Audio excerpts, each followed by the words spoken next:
acha que a relação ética pode estar associada à espiritualidade? Thomas Merton é o autor que nos ajuda a compreender essa íntima relação.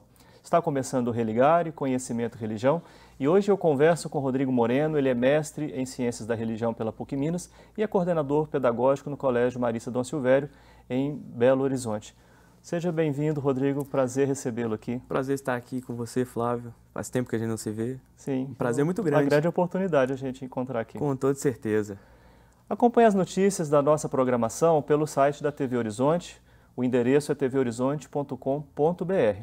Você pode acompanhar o Religare também pelo YouTube. Basta usar como chave, um termo de busca, Religare, Conhecimento e Religião. Assim você também consegue acessar o Religare pelas redes sociais. Procure por Religare, Conhecimento e Religião e deixe lá os seus comentários para a nossa equipe. Rodrigo, como é que aparece Thomas Merton na sua vida, né? Você decidiu fazer, quando a gente escolhe estudar um tema, um autor, né? Alguma motivação muito profunda que nos move, né? Claro. A grande motivação de estudar Thomas Merton vem da minha experiência religiosa quando eu fazia o noviciado em Santiago, no Chile. Vivendo aquele movimento, né, que o noviciado tem a questão espiritual, todas as leituras e tudo mais, deparei-me um dia com Thomas Merton e aí comecei a entender o processo que eu mesmo estava vivendo lá dentro. Qual congregação? Os Padres Escolápios. Sei.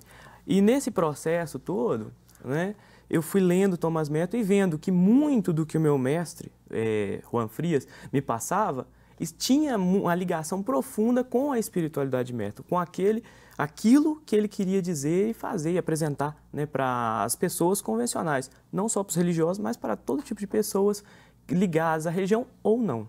Talvez Thomas Merton não seja um autor conhecido do grande público, né? Ele é conhecido pelos mestres aí da espiritualidade, pela teologia, mas é uma pessoa de muita influência, não?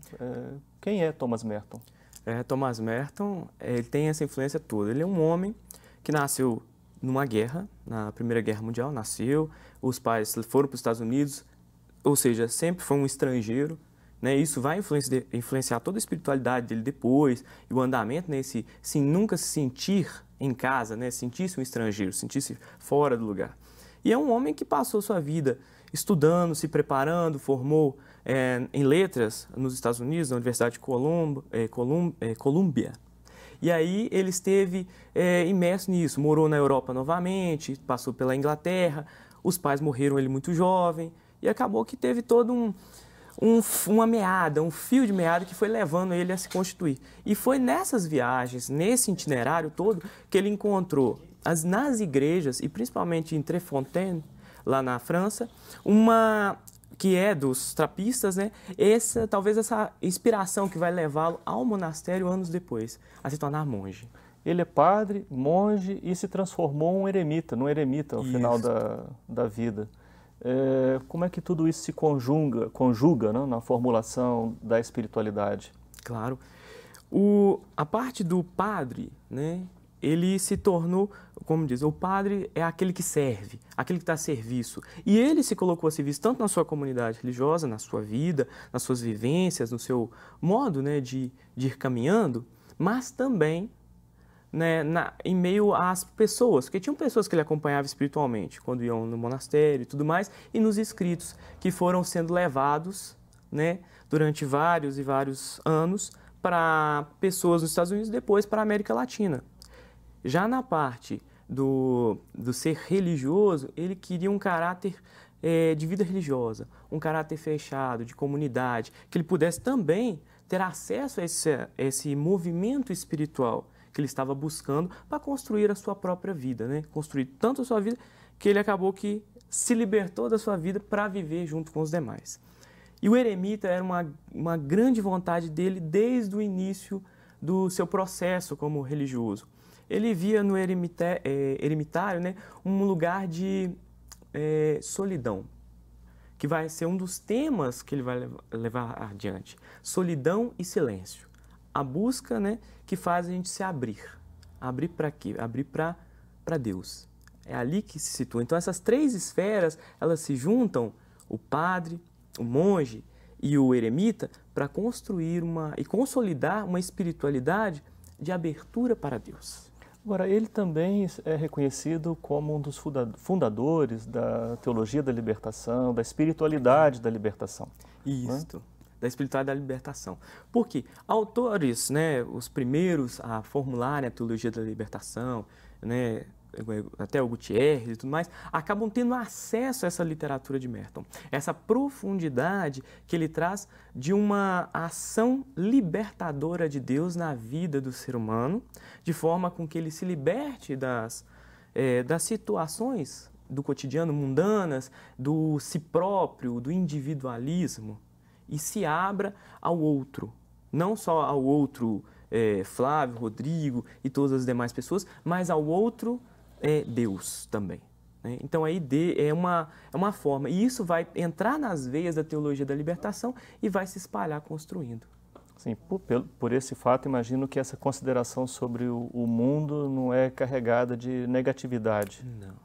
Porque o componente ético é muito presente. Sim, não? sim. Na verdade, ele deixa o mundo como duas circunstâncias. Ele fala de um mundo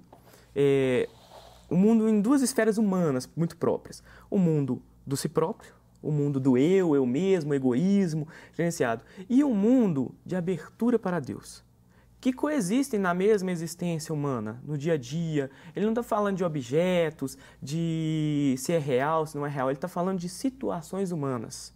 Para ele é o humano que está preso a si mesmo, ao seu egoísmo, e o humano que se liberta para viver uma experiência muito maior, tanto de humanidade quanto de Deus.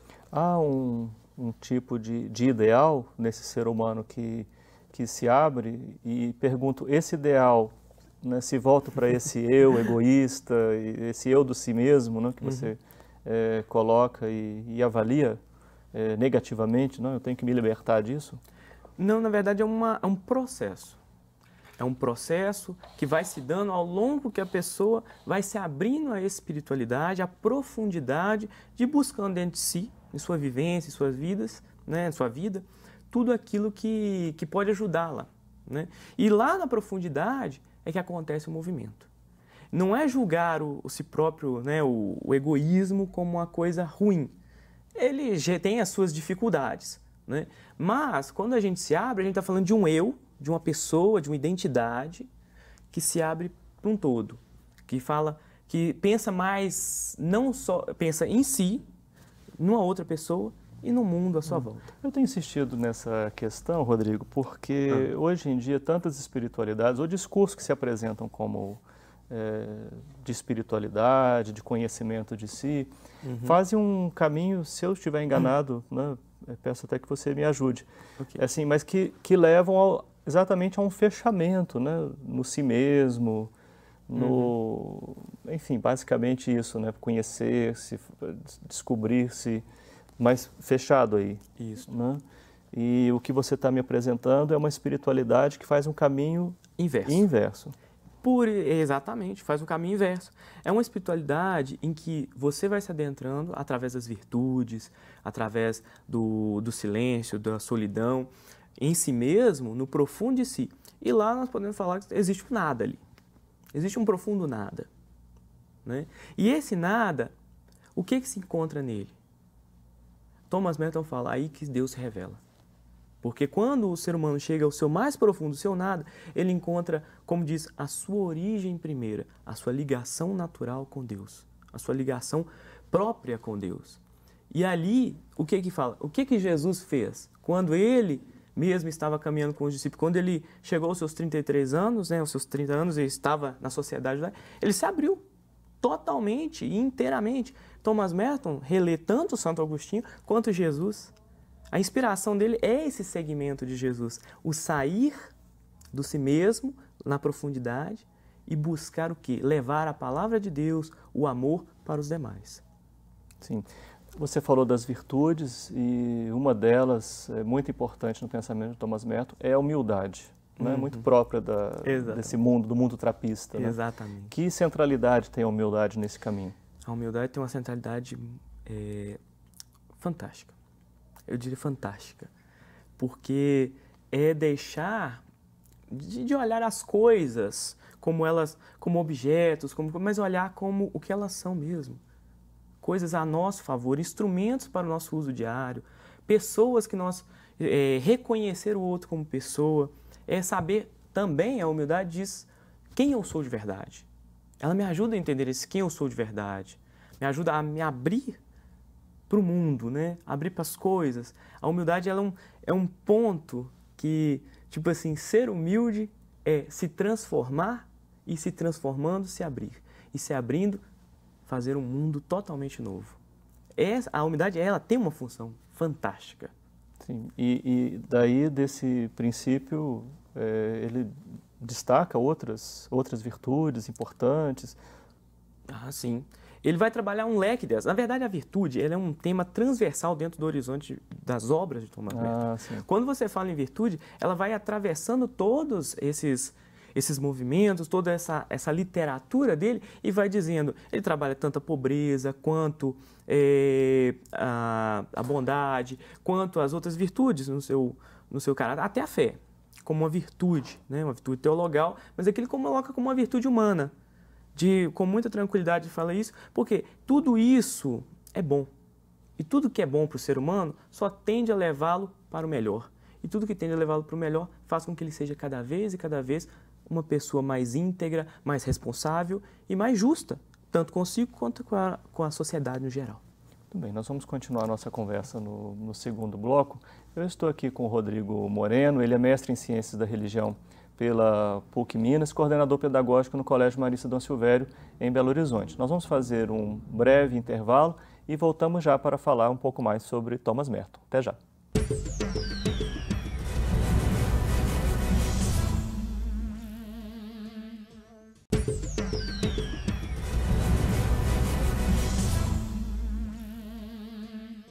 Estamos de volta com o Religare, Conhecimento e Religião. Hoje eu recebo o Rodrigo Moreno, ele é mestre em Ciências da Religião, fez o curso na PUC Minas. Ele é também coordenador pedagógico no Colégio Marista Dom Silvério, em Belo Horizonte.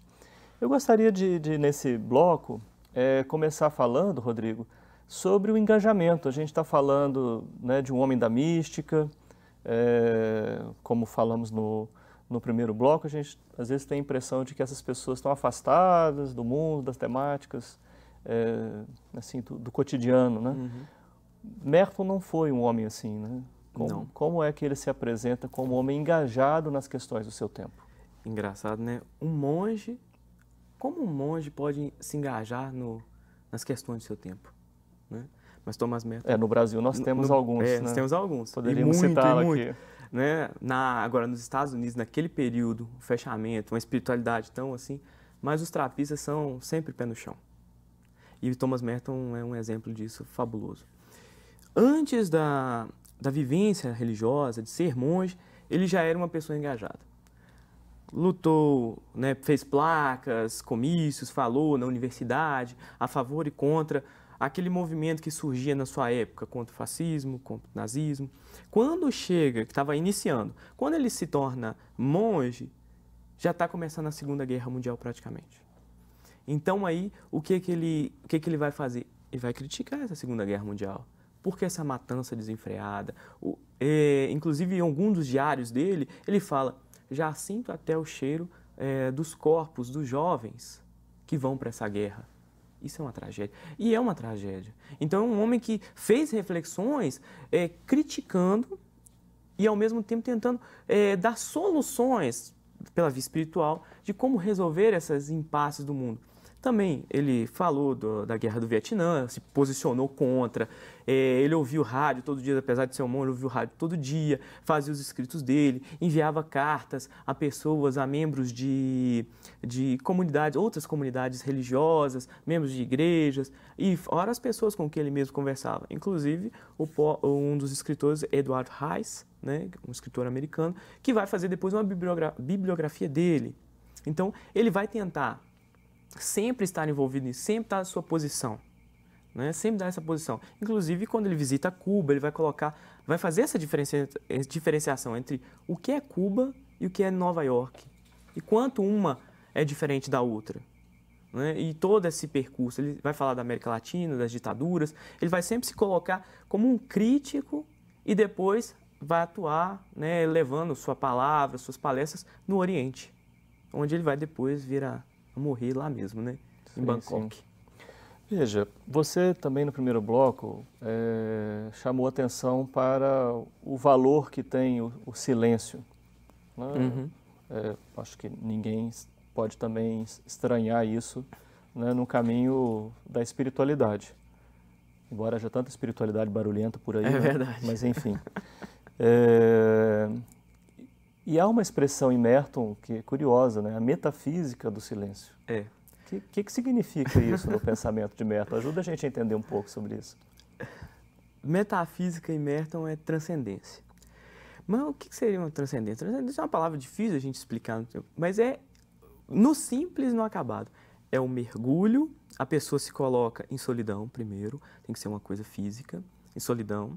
Essa solidão gera um silêncio, que é o calar-se num primeiro momento, e vai se aprofundando dentro de si. A metafísica do silêncio é esse processo de ir à profundidade, que eu falava no primeiro bloco, né? Ir entrando dentro de si mesmo e contemplando-se.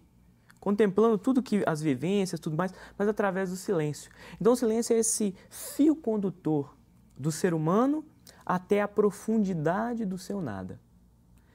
Aí, quando ele chega nesse nada, o próprio silêncio, que já foi o caminho de volta, ajuda no caminho de retorno, que é a contemplação de Deus, para Merton, e nessa contemplação nasce um novo ser humano, uma nova pessoa, uma forma diferente de enxergar a si mesmo e enxergar o mundo. Pensando na nossa cultura que olha para o nada como uma coisa no sentido de anulação, Isso. de negação, né? Que é exatamente esse nada? Você falou no primeiro bloco, fala agora também, né? Que é mesmo esse... Como é que nós podemos falar desse nada? Que sentido tem esse nada? É anulação? É negação? Na verdade, em Merton, nada é uma afirmação. Ela não é uma negação. Nada é a afirmação de que Deus está conosco, no mais profundo de nós. Que nós, por ser humano, nós temos as nossas tragédias, os nossos problemas, as nossas confusões, os nossos vícios diários, né? E aí, no meio de tudo isso, existe lá na profundidade um nada. Mas o que é esse nada? É a afirmação de que Deus está conosco. Deus se faz presente e Deus é essa luz que ilumina a nossa vida e que nos coloca para frente. E muitas vezes a gente tem que fazer essa descender, ir a fundo pelo método do silêncio, da solidão, para encontrar esse Deus que muitas vezes a gente não encontra nas esquinas da vida, porque tem muito ruído ao nosso redor, tem muito barulho. Como diz, nós temos uma TV que nos chama atenção, nós temos um rádio que nos chama atenção, nós temos internet que nos chama atenção, temos os smartphones e etc, etc, etc. E o Facebook mais o WhatsApp, enfim, E a por lista aí vai grande. As redes sociais todas. Então, às vezes, a gente não tem tempo para se ouvir. Você sabe, Rodrigo, nós já nos conhecemos há algum tempo, você sabe o quanto que me interessa esse tema do nada. Sei. Né? E de como que me interessa essa pergunta, né, pelo nada, não como anulação ou negação. Nesse silêncio, eu pergunto se não está mesmo a possibilidade de Deus, como você está colocando em Merton, como Merton mesmo coloca, no sentido de eu preciso não colocar em Deus aquilo que eu penso que Deus é. Deixar ser Deus. Porque a gente vai lá e fica colocando os adjetivos em Deus, Deus é isso, Deus é aquilo, ou até colocando coisas para Deus fazer em nosso nome, né, para nos vingar e coisas do tipo. Claro, e num caminho de espiritualidade como esse que você está apresentando, não tem possibilidade de interferência. Não. Deus que se revela. Deus é simplesmente Deus. Ele é aquilo que é. E Ele é para nós tudo aquilo que Ele pode ser. Nós não temos que ficar atribuindo a Ele. Deus é isso, Deus é aquilo, Deus faz isso, Deus faz aquilo, Deus... Não. Deixa Deus atuar na sua vida do jeito que Ele é. É isso que Merton está falando. Entra lá na profundidade de si, encontra com Ele, dá aquele abraço caloroso, porque esse nada é um encontro. Já no encontro com Deus, um abraço. É um desnudamento também, parecendo. Exatamente. O esvaziamento do próprio Jesus, né? O esvaziamento do próprio Jesus é um desnudamento, como diz, como você é diante de Deus. É um desnudamento dos meus conceitos, das ideias, dos preconceitos, né? É você e Deus, no seu íntimo. Aquilo que é mais próprio do caso do ser humano. Aquilo que muitas vezes a gente deixa esconder pelas máscaras do dia a dia, pelos ruídos que nos tomam. Então aí é que Deus se revela. E quando ele sai nesse nada, ele se apresenta aí é ele que está se apresentando à pessoa. E se falando assim, muito prazer, eu sou Deus. Eu te amo, te quero e quero te levar para frente. Quero fazer você caminhar para frente. Aí vem a atuação dele na sua vida. Eu queria voltar ao tema sempre, né? Ética, espiritualidade e tal. Ética do amor em Merton. O que significa esse princípio do amor como princípio da ação ética em Thomas Merton? Pois é. Porque quando você deixa Deus se apresentar, Deus atuar, Deus se fazer, aí acontece o quê? Eu poderia até dizer que acontece uma novidade no ser humano. Ele se torna novo, se torna outro. E isso pede para ele, e isso faz com que ele naturalmente mude a perspectiva dele de como atuar no mundo. Ele já não olha as coisas mais como, assim, julgando as coisas, mas amando as coisas. Ética do amor, a espiritualidade, ela faz nascer essa ética do amor, faz nascer uma pessoa amorosa, faz nascer uma pessoa que não julga o outro, que não julga o que acontece, mas sim que sabe ler a realidade, sabe ver que tem problemas, mas ao mesmo tempo sabe amar essa realidade e tentar interferir nela com amor, para o bem, para ser mais, para que o ser humano, que você, pessoa, né, seja mais, e para que Deus seja mais, e para que todos os outros seres humanos que são pessoas sejam mais. Rodrigo, você é professor, né, coordenador pedagógico no Colégio Marista Dom Silvério, lugar que eu trabalhei também vários anos. Guardo muito carinho pelos maristas que me acolheram, os colegas daquela época, então, lá nos anos 90. Como é que você traduz, né, todo esse seu estudo, seu caminho espiritual, né, para adolescentes e jovens? E você tem um espectro, uma faixa etária bastante extensa, né? São muitos movimentos ali, né, do 6º ano até o nono, são 10 a 15 anos. É sempre um desafio, né? Agora, como diz Thomas Merton, né, dentro da própria espiritualidade, quando a gente faz esse retorno, quando a gente volta, é saber educar com amor. Saber que tem a hora de ser sério, de falar não, dizer não, porque amar também é dizer não. E amar também é dizer sim. Amar é saber dosar as coisas, ajudar aquela pessoa no processo de crescer junto, que é um processo que cada um vive. Tanto eu vivi quanto eles vivem, muitas vezes as experiências da minha vida, eu tento traduzir elas para eles, de uma forma que eles entendam, de uma forma mais simples, mais tranquila, para que eles vão também crescendo nesse processo. Cada um tem o seu processo. Mas nós, como diz, nós, adultos, estamos aqui para ajudá-los nesse processo, porque a gente viveu aquilo, a gente entende mais ou menos, né, tudo aquilo que foi acontecendo, e a gente tenta passar dessa forma. E como a espiritualidade de Merton é uma espiritualidade do amor, e eu também prezo por isso, e tento fazer o máximo valer na minha vida também, a chave que eu tento passar sempre para os alunos é a chave do amor. Claro, com responsabilidade, pontualidade, com todas as coisas que tem que falar. Educar com amor. Educar se preocupando que o outro seja sempre, sempre, sempre muito mais do que ele pode ser. No cenário que a gente vive hoje no campo educacional, principalmente considerando que as famílias terceirizam muito dos seus compromissos, sim, também é um bom caminho também trabalhar com as famílias essa temática, não? Exatamente. Inclusive, nós temos aberto espaços lá no colégio, né? Não digo especialmente das famílias do Dom Silvério, mas as famílias, né? E nas famílias gerais, eu acho que esse tema ele tinha que ser mais levado para as pessoas. Eu acho que a comunidade é um espaço, a paróquia, a comunidade é um espaço para que a pessoa também faça esse processo natural e para ela que leve isso para dentro da sua família, né? Só que aí, como diz, tem que ter uma abertura. Cada um tem que ter a abertura para viver esse processo, para fazer esse processo que Thomas Merton fala. Rodrigo, muito obrigado por você ter vindo aqui, ter partilhado conosco, né, sobre a sua pesquisa e a sua experiência. Muito obrigado, Flávio. Foi um prazer estar aqui com você nesse momento. Que ótimo. Para nós também foi. O Religare Conhecimento e Religião é um projeto de extensão do Programa de Pós-Graduação em Ciências da Religião da PUC Minas. Você pode conhecer as nossas atividades, os nossos cursos de especialização, de mestrado, de doutorado, através da nossa página. Está em pucminas.br/ppgcr. Religare de hoje fica por aqui. Eu agradeço a toda a nossa equipe, agradeço a você pela companhia. Um abraço muito cordial e até a próxima semana com o novo Religare Conhecimento e Religião.